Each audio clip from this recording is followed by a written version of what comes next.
I purchase faulty electronic items on eBay, attempt to fix them and sell them on for a profit. Welcome your faces back to episode number 69 of the series Profit or Loss. We have been very hit or miss. Profit, loss, profit, loss, profit. The exact name of this series. Today, I want to get a profit so I can call it a double profit, but I don't know if I'm going to be able to do that with the item we have today. Maybe I'll shock myself and you, perhaps, that I'll actually be able to fix something. I paid a grand total of, you ready for this? £120 for this faulty PlayStation 5. You may notice how the label is in a very similar place to some of the other PS5s that I've had. You'd be correct. This PlayStation 5 is from the same batch of PlayStation 5s that I've been working on recently. It is in fact no power. The eBay listing for this one is very entertaining. No power, warranty seals void, HDMI port missing, and rear USB damaged. What's the betting that if the rear USB is damaged, that is causing our issue with the no power, because if those pins are touching the 5 volt in the ground, could definitely be causing our issue. Let's take a look. Nervous to even turn this one around, to be honest.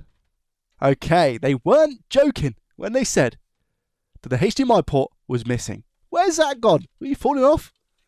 And yeah, wow, these pins are definitely bridging, hey? Looks like we have potentially, I don't know what the layout of the USB-A is, but looks like perhaps we have a ground touching one of the rails here. That PS5 HDMI port has gone to Mordor or something. I don't know. I think it's pretty obvious that I'm not going to turn this console on. That would be really silly of me. So let me get down to the chassis and we'll see exactly how bad the damage actually is. Before we do that, a huge thank you to today's sponsor, PCB Way. PCB Way is the solution for all your PCB needs. Imagine this scenario. You're in dire need of a reliable service to print some custom circuit boards. Those boards need to be great quality, have fast shipping and be at a very good price. PCB Way have you sorted. Simply start your instant quote and customize your PCB to how you want it. Anything from thickness to solder mask color. And then in a few simple steps, you'll be ready to check out. PCB Way also offers services such as CNC machining, 3D printing, injection molding, and sheet metal fabrication. Why not check out the gift store where you can buy preheaters, soldering irons, multimeters, and much, much more. Head on over to PCBWay.com to get started. It is in fact a digital edition, missing the warranty sticker as they have confirmed, but the screws, no, we're missing a screw here. Everything else seems to be okay, I think, but we're obviously missing our sticky friend here. But that's fine. I promise this is in fact the last PS5 that I bought from that same seller. The total amount of PlayStations that I bought from them was 4. But the beauty of repairs is that every single issue you have is never exactly the same as the previous. Wow. For example, this screw here was in the fan down here, and the screw that's actually meant to go in is probably around about half the size of this one. So that's not great. I wonder if this fan is faulty. I also don't think I'm ready to see this motherboard, considering how damaged the USB port is, and how there just isn't a HDMI port.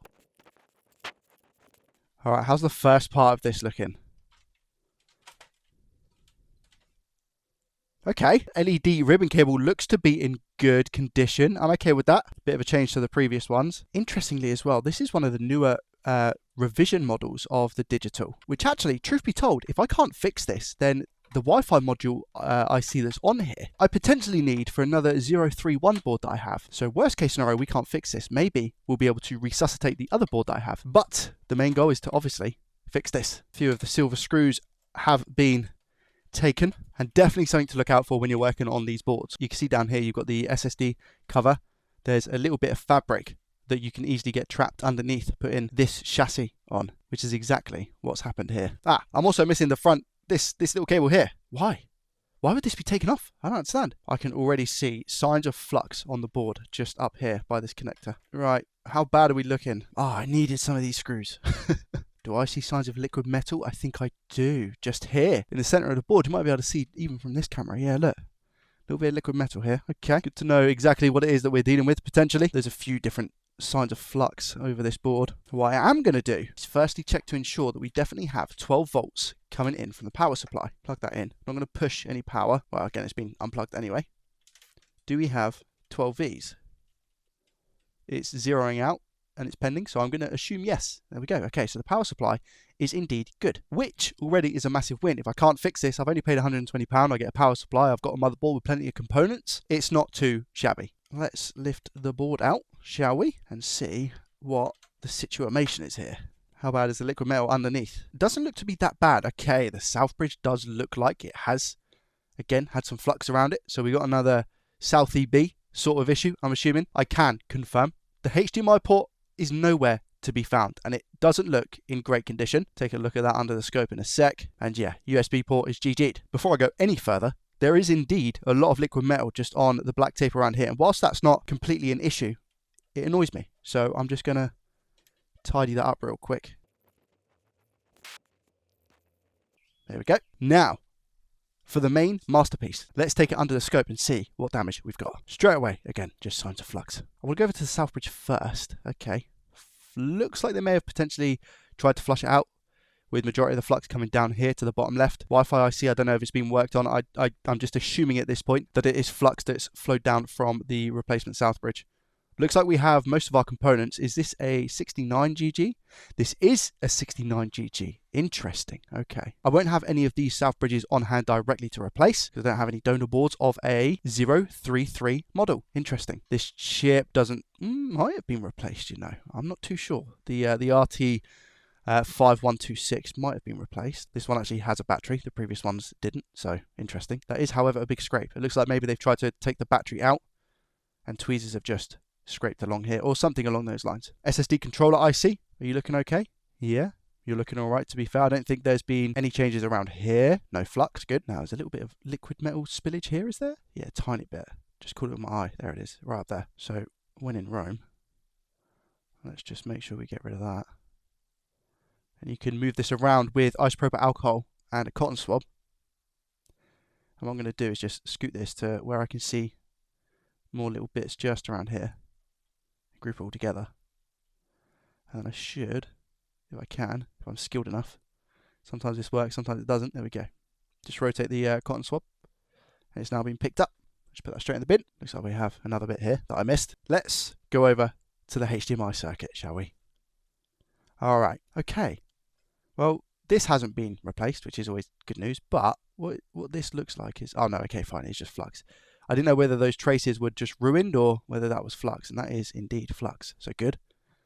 And we go up a little bit, we got all our filters, and then I see solder mask.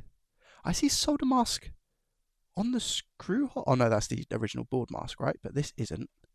So why's that there? Okay, all right. I don't want to look up here, if I'm honest, but I'm going to have to, right? Okay. Do you know what? Honestly, not as bad as I was actually thinking. If we take a zoom in, I think that trace is still there. I will need to confirm, but all this needs is a little clean. That's clearly bridged here, which is going to be causing an issue. 18 and 19. 17 is ground. That probably looks like it's bridged. In fact, I can confirm that straight off the bat with our multimeter. So multimeter in continuity mode. If I put the black probe on ground, is this ground? No, it's not. Okay, so somehow that isn't bridging. Are these two bridging?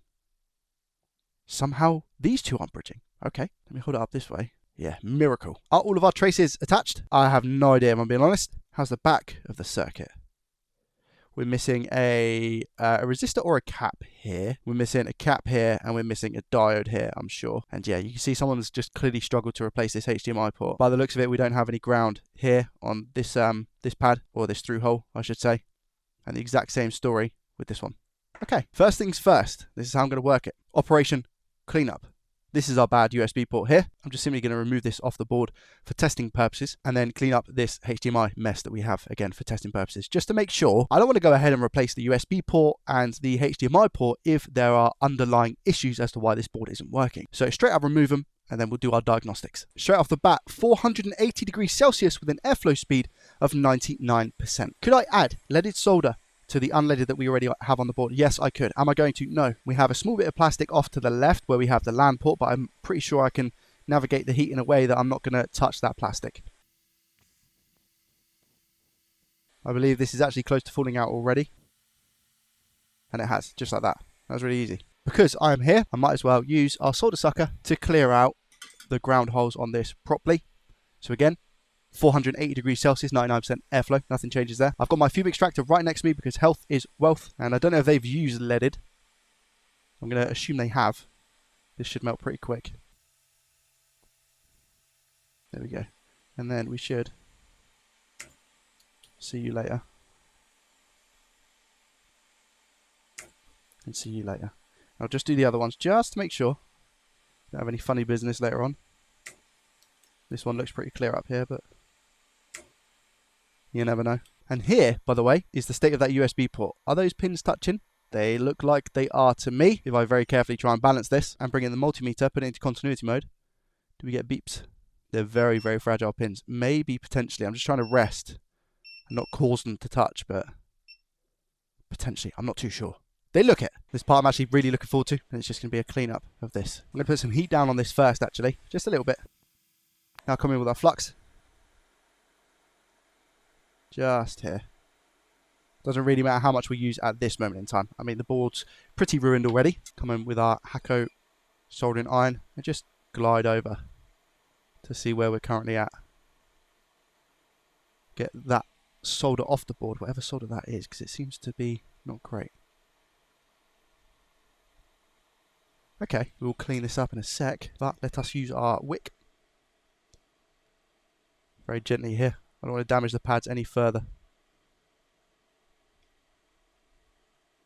Usually I'll be a bit more rigorous with this part, but again, got to be careful. They're probably already hanging on for dear life, you see. Now again, a little bit of heat. Instead of using IPA, and then we come in and just clean this up.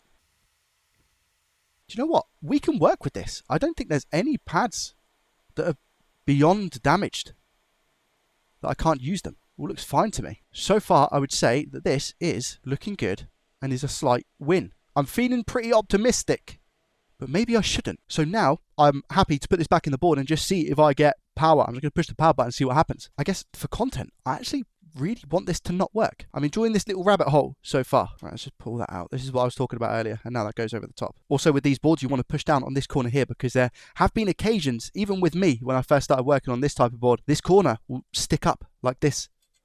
So you have to make sure you get it over this little hill over here. Okay. Out of interest, what's going to happen now? Just put some screws in here, not all the way down. I hear a crackle. All right. Moment of truth. In a 3, 2, 1. Don't fail me now, glove. Still nothing. All right, okay.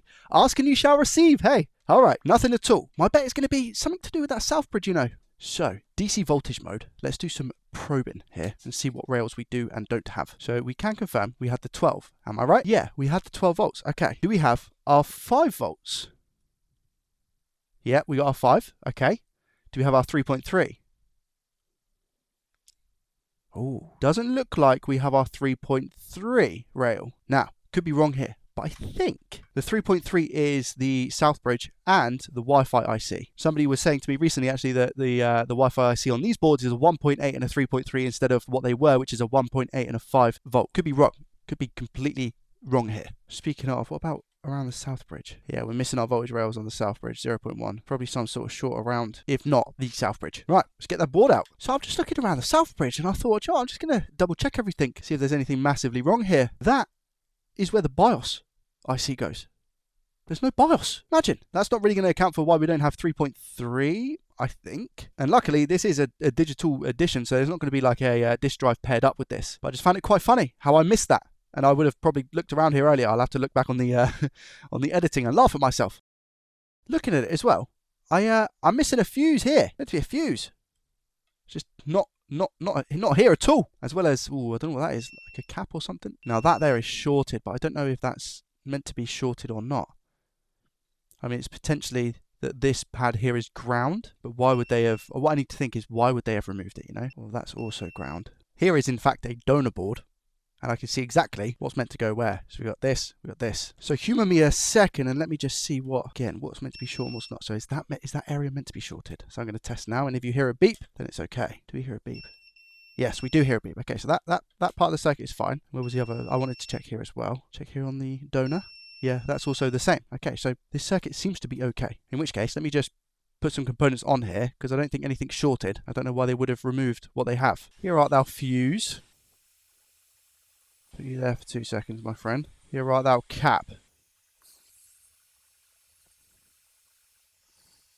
little bit of hot air to put them back to a good shape. There we go. And there we go. And now a clean, like nothing ever happened here. Since putting that back, have we developed any new signs of issues? Nope, that's over 1,000 ohms. Fuse itself, good. And that's ground, which is meant to be. That's not good. That's ground, which is meant to be. That's not good. Okay, well, I'm just going to play devil's advocate here and put it back in and see what happens. Not going to heat sink it this time. Just plug in the power. Let's see. Any difference? 3, 2, 1. No, no difference at all. Okay, good to know. Has that magically made our 3.3 come back? Do you know it has? Okay. So we have 3.3 volts. We've got the 5. We've got the 12. And around the south bridge, we've also got our 3.3. Slowly but surely. I think we're going to get there. Could be wrong. BIOS, of course. Might be why. Speaking of BIOS, here we are. View extractor. Here we go. Just solder this onto the board. That looks like leaded that they've put there. Little bit of flux. Just to assist our little chip. Come back in with the heat. 450 degrees Celsius, by the way. Airflow speed 50% here. And it doesn't look like it's got the best connections. So a little bit more flux. We just want to make sure. Just come in with the iron. That's better. All the way around. There we go. Now, what I am going to do is actually clean under and around the south bridge here. So I'm going to flush it out, which involves just a really quick reflow using my own flux and then clearing up all of this flux that we have that has travelled down south. When you have a lot of flux or even IPA under the south bridge, it can cause it to act up, which is why I'm now just going to flush it out. Right, okay, looking better. Even down here, looking all right as well. Okay, making sure we've got clear contact. Ooh, what's that? We have a bridge. What about this side? Yeah, it doesn't look good under there, does it? I think we've potentially got like another bridge just here and here. Looks like this south bridge actually needs to come off and just potentially have a reball. Like this ball here doesn't look like it's sat down properly. These ones look very, like they're hanging on for dear life. Like this side. Yeah, okay. Right. This south bridge needs to come off by the looks of it. Now again, I don't actually have any 69 GGs. So what that means is I'm going to have to just take this off and reball and trust that it works. 460 degrees Celsius, airflow speed 99%. Just lowering that temperature from the 480 to make sure that we don't burn the chip out.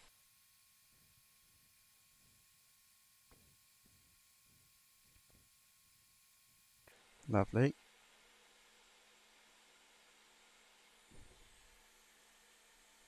Okay, let's get on this quick.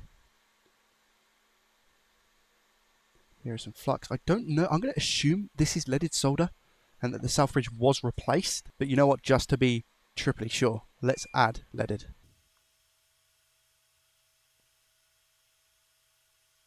As always, same process. Gliding the iron and the wick. Resting that iron on top of the wick and letting the wick do the work.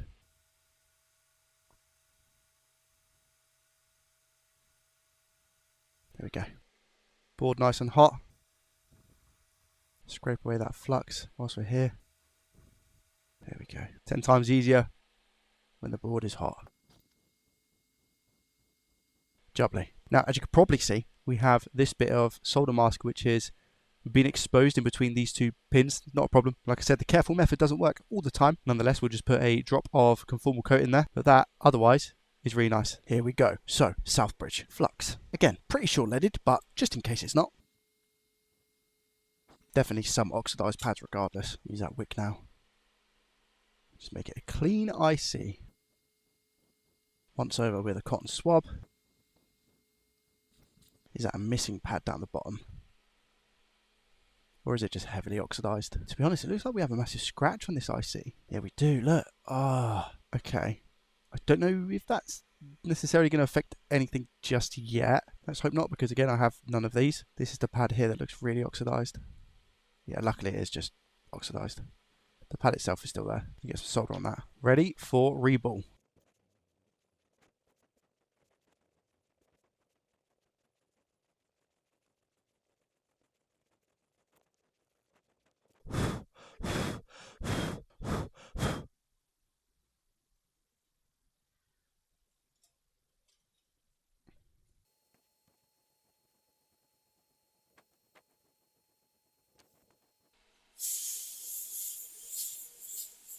There we go. That is a reballed south bridge, and I'm actually super happy with how that went. Let's put this on the board. First thing we actually need to do is just grab a tiny bit of solder mask and drop that just there. Bit more than that, Joey. There we go. That'll do.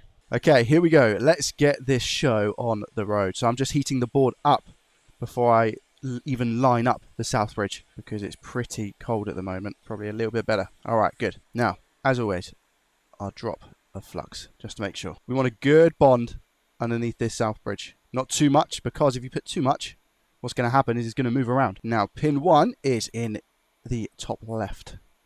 Just up there. Okay. That feels like it's in position. Come off. There we go. Yep, looks good. 460 degrees Celsius. Airflow speed is at a cushy 80%. It's just been sucked in a little bit there. It's good. Now we come in with our flux. All around the south bridge. Back on with the heat. Going to come in with a little poke on the left here, just to make sure. It's bouncing back. Perfect. There we go. Come off the heat. And now we're going to give it a thorough clean out and a test. BIOS installed. South bridge installed. How are we looking? The south bridge looking clean and all balls connected from that side. Let's get a real nice close up here and this side as well. Should get a good angle here. Maybe a little bit of flux left on the right. See that? I'm going to need to sort that out. Right, it's had another clean. How does that look?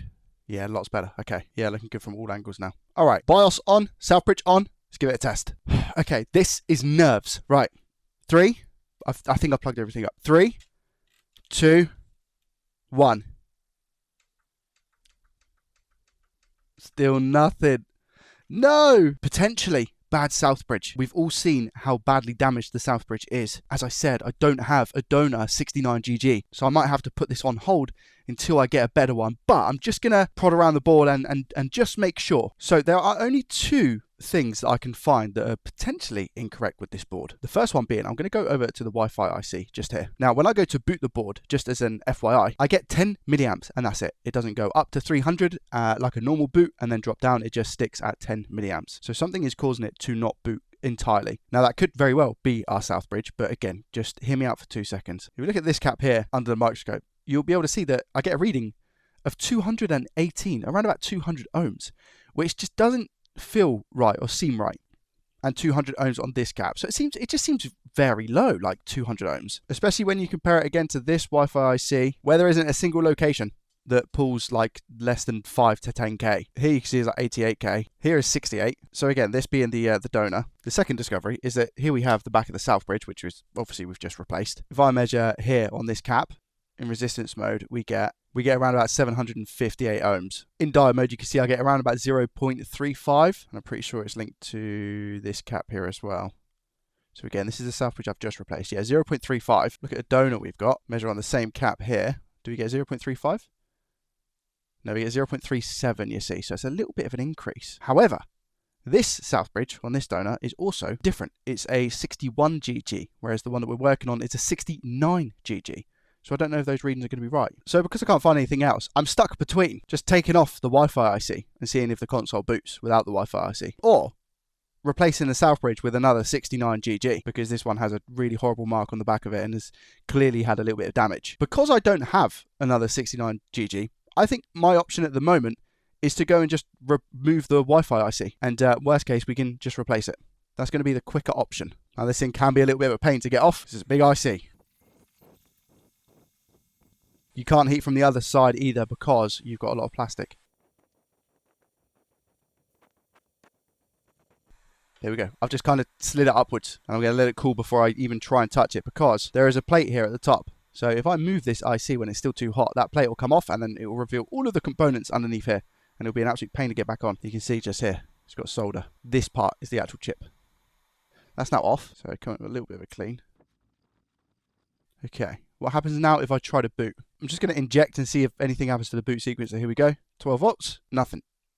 10 milliamps, that's all we get. We get 10 milliamps, and it's just sat there. It's not doing anything, not even attempting to boot. So I don't think it was the Wi-Fi IC. Assuming that the board can boot without the Wi-Fi IC attached, I could be completely and utterly wrong with that statement. I have a fairly strong suspicion that it is going to be the south bridge that is faulty with this board. Now, a regular 62GG south bridge would probably set me back around about 20 to 30 pounds, but that pricing doesn't even matter because I've got tons of donors with south bridges. That's fine. To replace a 69GG south bridge on this board, I don't have any donors, and in the UK you're looking at around about 70 to 80 pounds just for the IC. I could spend that money and it would take us up to around about 200, 210 pounds spent on this board. If I manage to sell it for 260, 270 minus the eBay fees, we're still looking into a little bit of a profit. What I would like to do is I can imagine that these boards specifically are getting a little bit more frequent now because they're coming out of the warranty. I'm going to put this board to the side with the chassis and everything else, and when I get a donor available that has a 69GG south bridge, I'm going to use that to try and fix this board. So what does that mean for this episode? I am going to count this as a loss for the time being, but I'm hoping that when we get a 69GG south bridge, we'll put the south bridge IC on the board and hopefully it will work.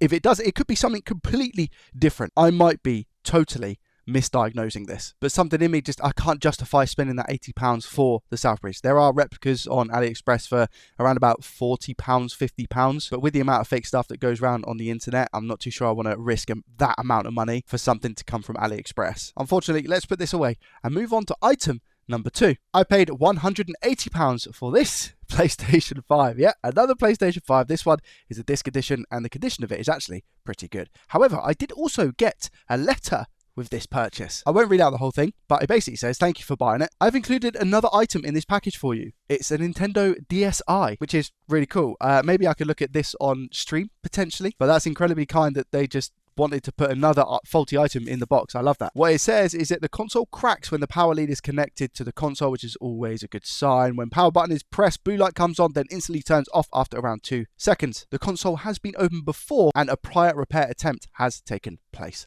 unfortunately. Let's have a look and see if we can get this one fixed and hopefully save the day a little bit. Or we're going to be completely down the pot. I should first of all test it, shouldn't I? Start taking it apart. Okay, was it an accurate description? Here we go. We are missing what looks to be a sticker on the disk drive, so I really hope this hasn't been tampered with. Okay, so we get power. Okay, fan spin as well, and then just turn off completely. All right, okay. And then I'm assuming beep, yep. And then wait a couple of seconds, and we're going to turn it on. Yeah, exactly the same.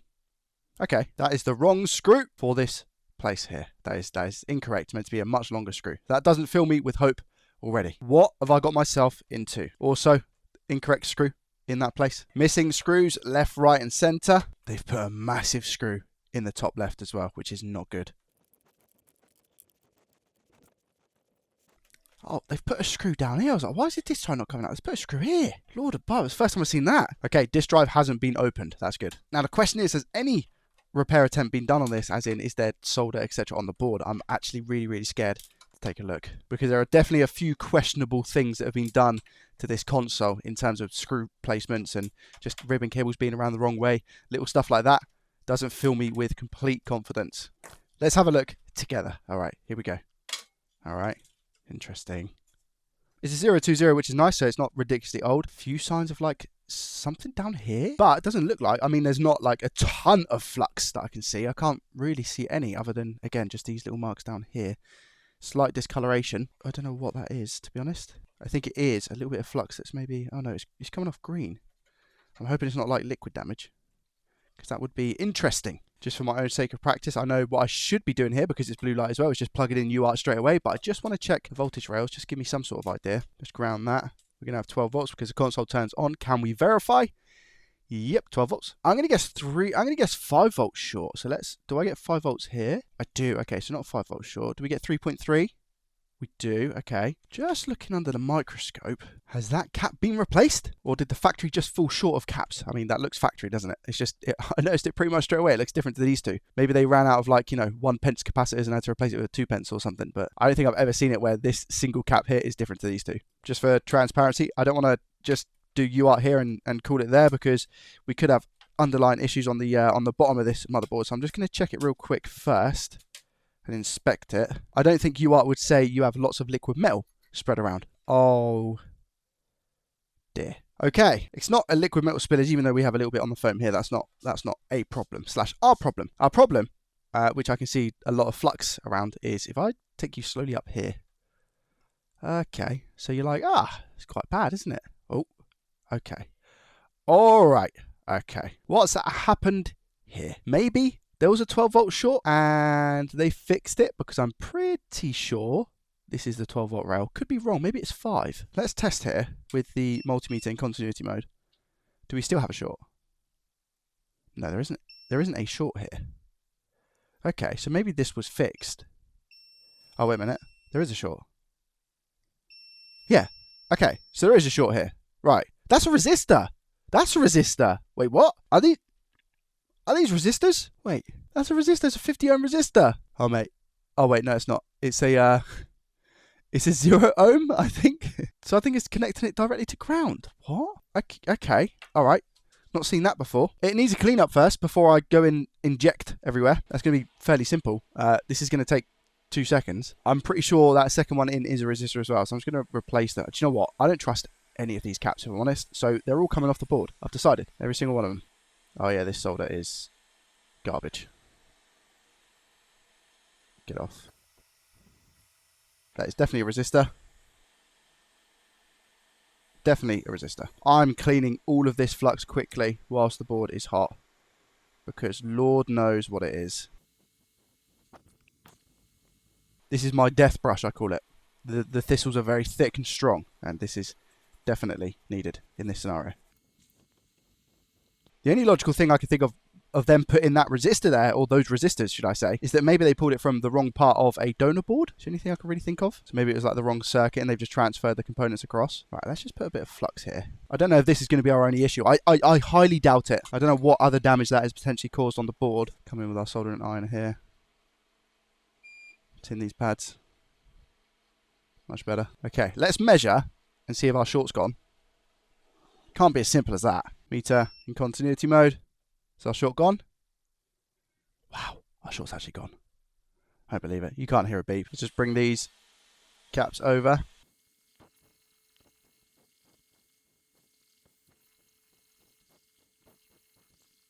There we go. And now our flux, same heat, 480 degrees Celsius, but I'm just dropping the airflow speed to 40%, just so we don't get flux everywhere.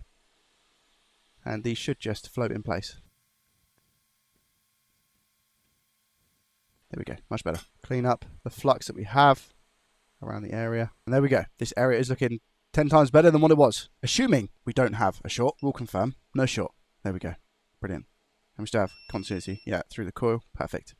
No short. That should be ground. That isn't. Wicked. There is no reason to me why we shouldn't just put this back in the chassis and test it and see if it works. If it does, that'll be an incredibly lucky fix and maybe a little bit needed after the first board that we had. 3, 2, 1. Okay. 2 seconds it was on for last time. Okay, it hasn't turned off. Oh, it has turned off. So that wasn't our only issue. Let me just confirm by doing it again. It wouldn't have overheated that quickly. There's no way. Oh, wait, it does go to a white light. It goes to a white light and shuts off. The liquid metal situation was fairly poor, I'd say. So let me sort that out and then I'll retry it and just confirm. This is what we're dealing with, and yeah, maybe the APU is just completely overheating because it doesn't look like that liquid metal's making a contact.